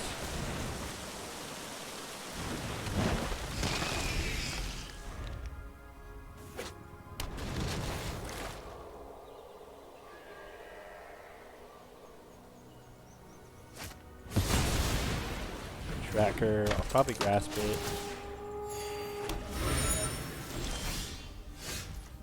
I'm gonna play this for black. Play the other creeper. Grasp. Oh no, I should have grasped it then, because he has Deadly Dispute in his deck. And this allows him the option to Deadly Dispute if I grasp. So that was definitely a mistake, but too late now. Should have done it on our turn. I definitely tend to... I didn't have it, so it's alright. But I definitely tend to overhold onto my removal and not use it on my main phase when I should. I think if I have one tendency that's not that good. Ooh. He didn't play anything. So I kind of want a Wolf more than I want a Ren in 7, because if he has just like a removal spell, it's kind of bad for us. And he can't really counter spells, which is all. So I'm gonna make Darkness 2/1s. will swallow the light. And will I can start cannot drawing be cards off denied. Wolf sooner now, which is nice.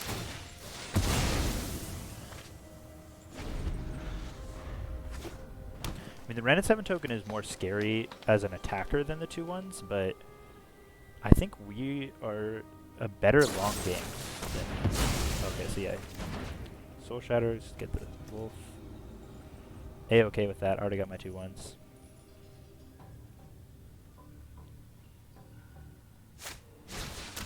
The rest, oh wow. Gets to hit our Ren at 7, that's pretty bad. Although if we hit a land, we get to cast Storm. So I could see either one being a reasonable pick for him. I think Ren and 7 is better because we do have to hit the land, but if we hit the land and we get to cast Storm the Festival, it's pretty good for us. And we do, of course, because we always have it.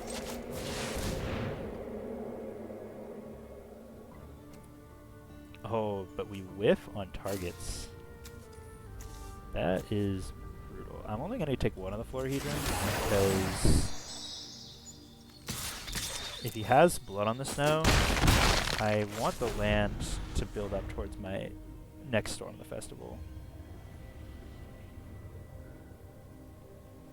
I could have taken 2 lands even. Might be the move. Blood on the Snow is probably the only way out of this for him, and it's pretty likely he has it.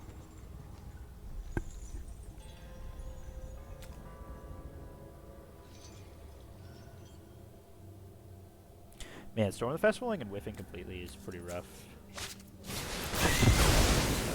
Not surprised. What's he getting back? Tracker. Oh, an Innkeeper. Oh, he only has 2 snow mana. Brutal. Okay, yeah, that's pretty good.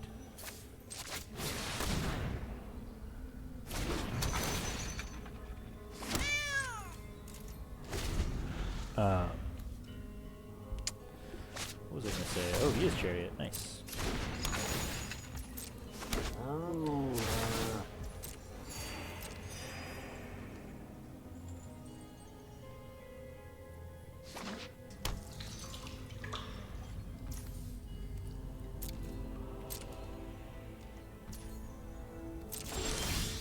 Ooh, Mythic Massacre.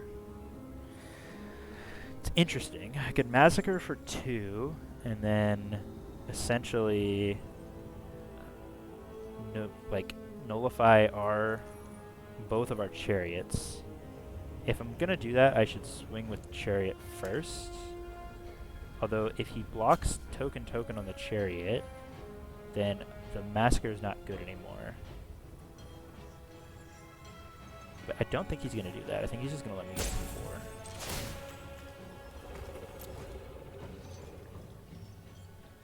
I do think Mythic Massacring though is good for me because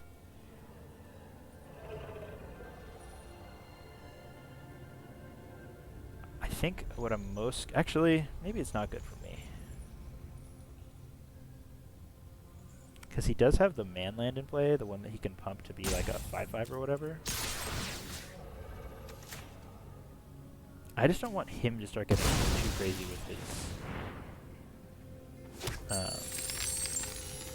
with his Chariot tokens, you know?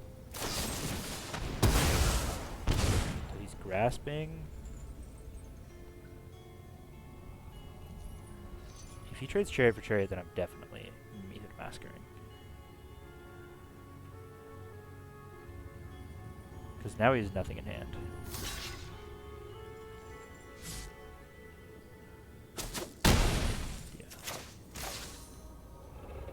Yep. Do this for 2. And we're taking 6 temporarily off of his man land. But we gain some life from this.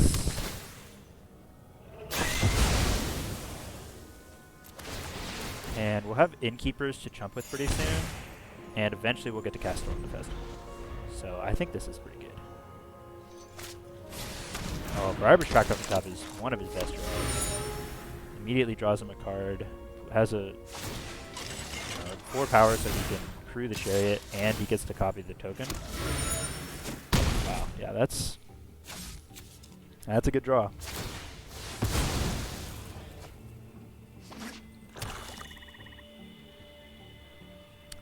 We can't draw Imrith if we draw it, or play Imrith if we draw it, because we don't have double blue, and the Innkeeper's too slow.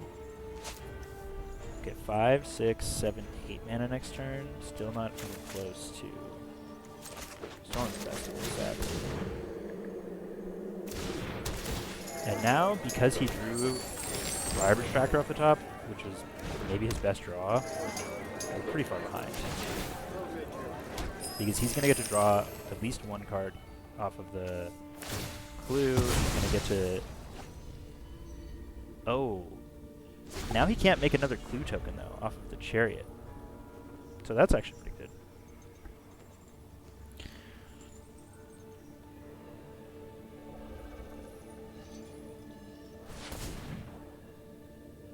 I honestly think just making a huge land and swinging here is best play. Yeah.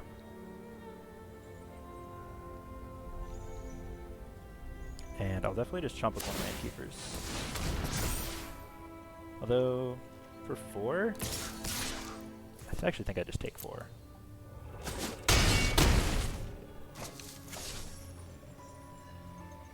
I think I'll be able to get a better chump later.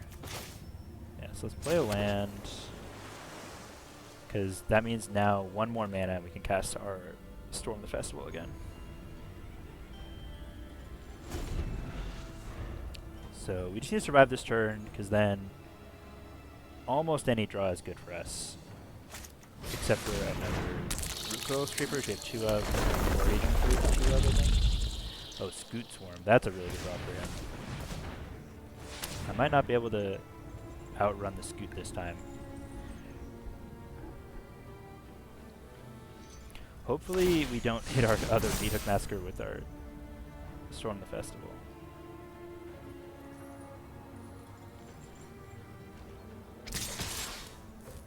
I'm gonna chump 1 here.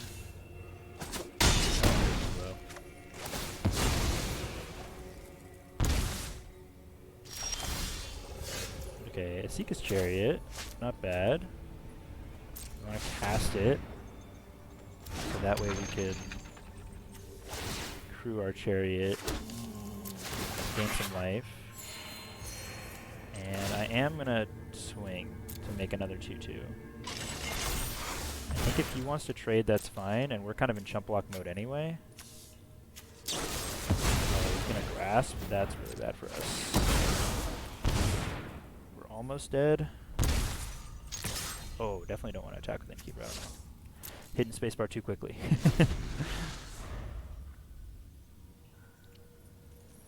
Yeah. Yeah, wow. Okay, so I think we're gonna have to win this game off of our own creatures dying and Mythic Massacre draining them out. I think that's kind of our only way to win.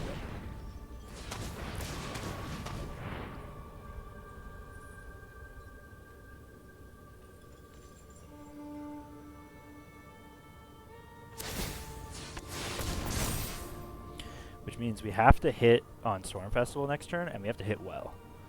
We need to hit like Wolf plus Chariot, probably, is like the only thing that would do it.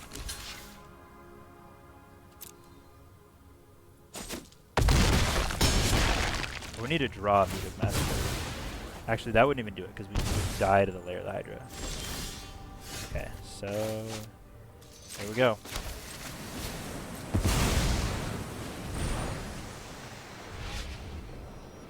Okay, Binding and Riverwood Falls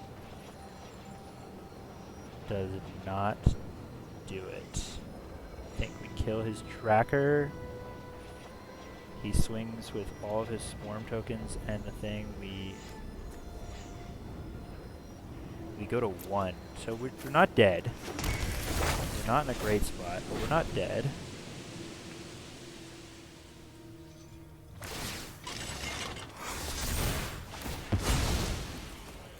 Because we gain a life off the Massacre. If we didn't gain a life off the Mythic Massacre, we would be dead. But as it stands, we go to 1. And as long as we're at 1, there's a chance. Not a good chance, but a chance. I think we have to hit another... It's awkward because we need him to not play lands because then we lose the Speed Swarm immediately. But we also need him to not hit like spells to cast. So kind of nothing that he could draw would be good for him, or good for us. Yeah, I don't think we're getting out of this one.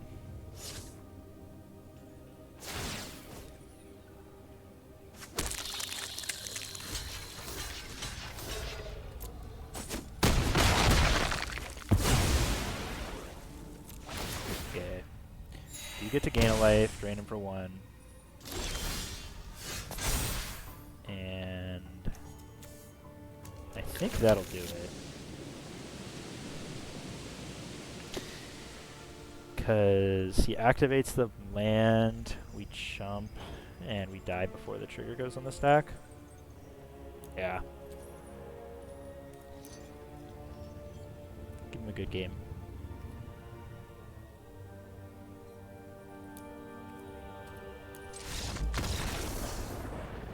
Okay. Well, didn't quite get there this game, this stream. We're still really close to Diamond 1. But, you know, hopefully next stream we'll be able to hit it. Thank you guys for joining me today. I really enjoyed playing this deck. I think it's probably the new best deck in Standard. I mean, I know I said that about Green White Lands, but after playing it more, Green White Lands felt just a little bit clunky. Felt that our retreat's a little too slow, I think, for Standard. But, yeah, thank you guys for joining me. Hope you guys have a good night. And I'll catch you guys later.